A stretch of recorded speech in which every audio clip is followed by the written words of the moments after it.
Senator Faisal Javed صاحب، اس کے بعد آپ کا ٹائم ہے جی بسم اللہ الرحمن الرحیم۔ چیئرمین صاحب، الوداعی سپیچ کا آپ نے مجھے موقع دیا، بہت بہت شکریہ۔ آج ہمارا آخری دن ہے اور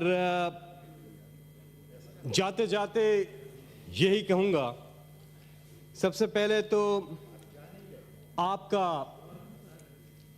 کو بلکہ پورا ہاؤس جو ہے خراج تحسین پیش کرتا ہے، مرزا افریدی صاحب، چیئرمین صاحب، کہ آج آپ نے اعجاز چودھری صاحب کے پروڈکشن آرڈر جاری کر دیے اور یقینی طور پہ ہم سب کو اللہ تعالیٰ نے حکم دیا انصاف کرنے کا۔ اللہ نے آپ کو جس منصب پہ بٹھایا، آپ نے اس کے ساتھ جسٹس کیا ہے، آپ کو مبارکباد۔ اور آپ نے جس طرح سے ابھی سینیٹر مشاہد حسین سید نے جو بات کی، دیکھیں اعجاز چودھری صاحب اس ہاؤس کے ممبر ہیں اور ان کا یہ حق بنتا ہے کہ وہ پہلے بھی آ کے اپنے اجلاس اٹینڈ کرتے ہیں۔ ماضی میں ہم نے دیکھا جن پولیٹیکل پریزنرز کی یہ بات کر رہے ہیں، ان کے پروڈکشن آرڈر، ہمارے سپیکر ہوتے تھے نیشنل اسمبلی میں اسد کیسر صاحب، وہ ہمیشہ پروڈکشن آرڈر جاری کرتے تھے اور وہ آ کے پروسیڈنگز اٹینڈ کرتے رہے، پولیٹیکل پریزنرز جو کہ ممبر پارلیمنٹ تھے۔ اس کے علاوہ پنجاب اسمبلی میں چودھری پرویز علائی سپیکر تھے اور وہ پروڈکشن آرڈر جاری کرتے تھے۔ لیکن آج ہم دیکھ رہے ہیں کہ اعجاز چودھری صاحب کہ بالآخر آپ نے پروڈکشن آرڈر جاری کیے، آپ کو اس پہ خراج تحسین۔ آگے بڑھتے ہیں۔ آج خواتین کا عالمی دن ہے۔ میں چھوٹی سی بات کر کے اپنی الوداعی سپیچ کی طرف جاؤں گا۔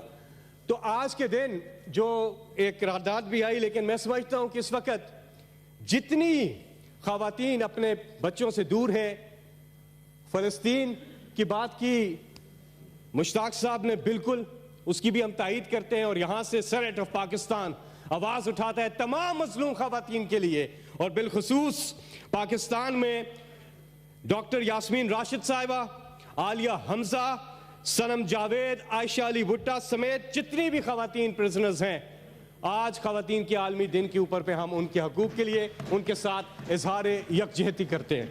یہاں سے دیگر ہمارے جو لوگ ہیں، مظلوم اور بے گناہ لوگ جو جیلوں میں قید ہیں، انہیں فی الفور رہا کیا جائے۔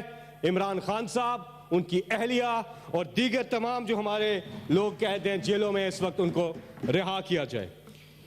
زمانے کے انداز بدلے گئے، نیا راگ ہے پر ساز بدلے گئے، خرد کو غلامی سے آزاد کر، جوانوں کو پیروں کا استاد۔ یہ میسج دیا ہے پاکستانی قوم نے، جو ہے ہی نوجوان آبادی پہ مشتمل، جن میں آپ شامل ہیں۔ نوجوان آبادی ہماری 70% ہے جو 40 سال سے کم عمر ہے۔ یہی ہے پاکستان، یہی ہے پاکستان کا معاشرہ، اسی نے آگے لے کے جانا ہے پاکستان کو۔ لیکن ہم لوگوں نے کیا روایتیں قائم کی ہیں؟ آج 6 سال ہو گئے اس ہاؤس کو، سینٹ کو، لیکن ہم نے سوچنا یہ ہے کہ ان 6 سالوں میں کیا ہم نے ان نوجوانوں کے لیے کچھ کیا ہے؟ نہیں کیا کچھ بھی۔ ذاتی مفادات کی قانون سازی ہوتی رہی ہے یہاں پہ، پبلک انٹرسٹ کی لیجسلیشن نہیں ہوئی ہے، آئین کی کتابیں کھولی جاتی رہی ہیں، یہ آرٹیکل وہ آرٹیکل۔ اور میں رضا ربانی صاحب کو ایک بار پھر مخاطب کر کے کہوں گا کہ بالکل رضا ربانی صاحب، آپ یہ آئین کی کتاب کھولتے رہے ہیں۔ یہ اور بات ہے پچھلے 2 سال سے یہ کتاب آپ لا نہیں رہے۔ پچھلے 2 سال سے میں نے آپ کے ہاتھ میں کانسٹیٹیوشن آف پاکستان کی کتاب نہیں دیکھی ہے۔ اس سے پہلے 4 سال لگاتار میں نے آپ کے ہاتھ میں یہ کتاب دیکھی ہے۔ 90 دن میں الیکشن نہیں ہوا، آپ نے یہ کتاب کیوں نہیں کھولی؟ آئینی تقاضے پورے نہیں ہوئے، آپ نے یہ کتاب اس ہاؤس میں پھر کیوں نہیں کھولی؟ چیئرمین صاحب، آئین کی بالادستی، قانون کی بالادستی، انسانی حقوق کا تحفظ، آزادی رائے کا تحفظ، آزادی صحافت کا تحفظ، عدلیہ کی آزادی، یہ آج بھی چیلنجز ہیں، یہ آج بھی چیلنجز اپنی جگہ قائم ہیں۔ ابھی سفر باقی ہے، بہت کچھ کرنا ہے، لیکن 6 سال میں تو کچھ نہیں کیا۔ تو یہ اتنے بڑے بڑے چیلنجز، خواتین کے حقوق کا تحفظ بھی اس میں شامل کریں جو انسانی حقوق کے اندر آتا ہے.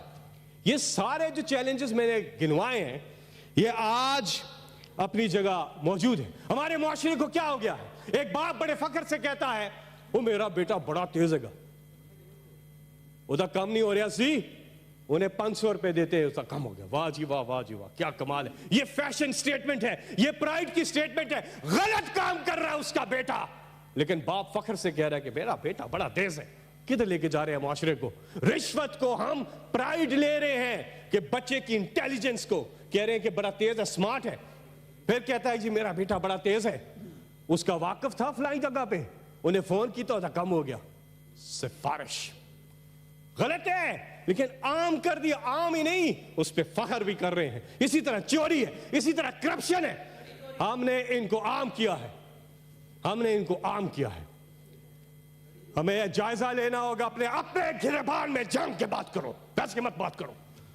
اور ہم نے جائزہ لینا ہوگا ان سب چیزوں کا. معاشرے کو ٹھیک کرنا ہے. 70% آبادی، پھر کہتا ہوں، نوجوانوں پہ ہے اور وہ ٹیلنٹڈ ہے.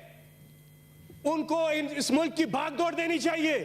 وہ نوجوان وہ ٹیلنٹڈ ہے، اسپیشلی گاؤں دیہاتوں کے نوجوان ٹیلنٹڈ ہیں. اگر انہیں موقع دیا جائے. مجھے مت انٹرپٹ کیا کریں. آج میری آخری سپیچ ہے، آپ پھر مجھے انٹرپٹ کر رہے ہیں. مجھے اپنی بات، میں نے 5 منٹ کا ٹائم دیا تھا. پلیز میں آخری بات کر رہا ہوں. مجھے اپنی بات، قائد اعظم کے بعد اگر اس قوم کو کوئی لیڈر ملا ہے تو اس کا نام عمران خان ہے، جو پاکستان کی جان ہے، جو پاکستان کی شان ہے، جو پاکستان کی پہچان ہے. کہ میں آپ کو بتاؤں کہ وہ سفر جس نے ہمیشہ اپنے ملک کا پرچم سر بلند کیا، چاہے کھیل کے میدان ہو، چاہے وہ شوکت خانم کینسر ہاسپٹل ہو، چاہے وہ نوبل یونیورسٹی ہو، چاہے وہ گڈ گورننس ہو، چاہے وہ عالم فورم پہ حضور اکرم حضرت محمد مصطفیٰ صلی اللہ علیہ وسلم کے ناموس کے تحفظ کی بات ہو، وہ عمران خان ہے. چاہے وہ کشمیر کی بات ہو، چاہے وہ فلسطین کی بات ہو، چاہے وہ مسلم امہ کے لیے آواز اٹھانے کی بات ہو، اس کا نام عمران خان ہے. Thank you. وہ لیڈر، میں اپنی بات ختم کر رہا ہوں. چیئرمین صاحب کیا کر رہے ہیں؟ پلیز کر لیں، مجھے مت کریں انٹرپٹ. آپ مجھے بہت ممبر باقی ہیں. فیصل صاحب کیا کر 5 منٹ کا ٹائم دیا. 4 منٹ نہیں ہوئے. میری بات سنیں، میں بات ختم کر رہا ہوں. وہ لیڈر، وہ عمران خان جس نے اس قوم کی خودداری کو بحال کیا ہے. بات کو ایکسپانڈ کر دیا. کیا ایکسپانڈ کر رہے ہیں؟ کون سی غلط بات کی ہے میں نے؟ اچھا ٹھیک ہے جی، فیصل صاحب. وہ لیڈر جس نے اس قوم کی خودداری کو بحال کیا ہے، سیلف اسٹیم کو بحال کیا ہے. علامہ اقبال نے کہا تھا دیار عشق میں اپنا مقام پیدا کر، نیا زمانہ نے صبح شام پیدا کر. میرا طریق امیری نہیں فقیری ہے، خود ہی نہ بیچ غریبی میں نام پیدا کر. یہ ملک خودداری اور سیلف اسٹیم. میری بات سینیٹر فدا، میری بات سنیں. سینیٹر فدا محمد، سینیٹر فدا صاحب.